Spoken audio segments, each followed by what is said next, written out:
Hey guys, যদিহে পোনপ্ৰথমবাৰৰ বাবে আমাৰ চেনেলটো চাই আছে, প্লিজ চেনেলটো ছাবস্ক্ৰাইব কৰি কাষতে থকা বেল আইকনটো প্ৰেছ কৰি অল কৰি দিবলৈ নাপাহৰিব।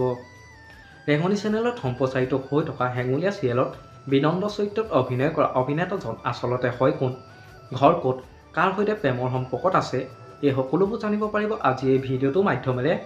গতিকে ভিডিঅ'টো অলপো স্কিপ নকৰাকৈ শেষলৈকে চাই থাকিব বুলি আশা কৰিলোঁ। ৰেঙনি চেনেলত সম্প্ৰচাৰিত হৈ থকা হেঙুলীয়া চিৰিয়েলত বিনন্দ চৰিত্ৰত অভিনয় কৰা অভিনেতাজনৰ আচল নাম হ'ল দীপজ্যোতি কলিতা। দীপজ্যোতি কলিতাৰ জন্ম হৈছিল 1991 চনৰ 16 আগষ্ট তাৰিখে মঙলদৈত। দীপজ্যোতি কলিতাৰ পৰিয়ালত মাক দেউতাক আছে। তেওঁ মাকৰ নাম হ'ল সুমিতা কলিতা আৰু দেউতাকৰ নাম হ'ল ডম্বৰুধৰ কলিতা।